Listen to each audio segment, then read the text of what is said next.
नीमा पंचायत के तमाम जनता से आग्रह है कि इस बार के चुनाव में आप अपना बहुमूल्य वोट मुखिया पद के प्रत्याशी मंजू कुमारी को दें और अपने पंचायत में विकास का काम कराएं।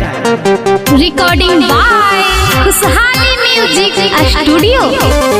मंजू कुमारी जिंदाबाद जिंदाबाद जिंदाबाद, छोटू यादव जिंदाबाद जिंदाबाद जिंदाबाद, दीपू यादव जिंदाबाद जिंदाबाद जिंदाबाद, नीमा पंचायत के जनता जिंदाबाद जिंदाबाद जिंदाबाद। नीमा पंचायतवा से खड़ा होथिन मंजू कुमारी, खड़ा होथिन मंजू कुमारी। नीमा पंचायतवा से खड़ा होथिन मंजू कुमारी, वोट दे के इना के जीतई है चाचा, इनका के मुखिया बनई है चाचा, झांसा में केहू के न आई है चाचा।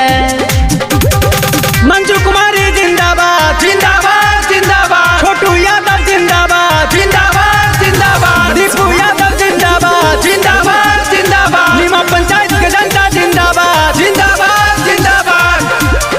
रिकॉर्डिंग बाय खुशहाली म्यूजिक स्टूडियो।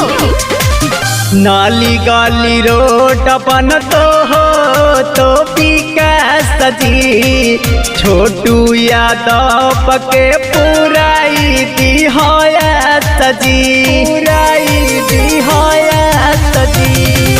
नाली गाली रोड अपन तो विकास जी, दीपू यादव के पुराई दी सजी।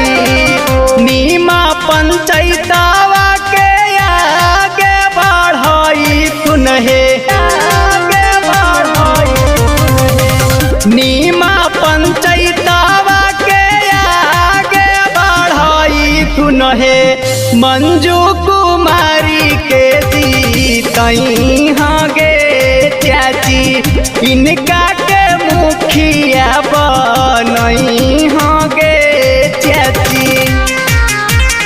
मंजू कुमारी जिंदाबाद जिंदाबाद जिंदाबाद, छोटू यादव जिंदाबाद जिंदाबाद जिंदाबाद, दीपू यादव जिंदाबाद जिंदाबाद जिंदाबाद, नीमा पंचायत के जनता जिंदाबाद जिंदाबाद जिंदाबाद। रिकॉर्डिंग बाय खुशहाली म्यूजिक स्टूडियो। हाथी जोड़ के छोटू यादव करेला न गोहरावा, दोसरा के फेर में बदलिहाना बिचारावा, दलिहाना बिचारावा। हाथी जोड़ के दीपू यादव करेला न गोहरावा, दोसरा के फेर में बदलिहाना बिचारावा। बूढ़ा बूढ़ी के बिरधा पे नासन दिलवाई तुनहे,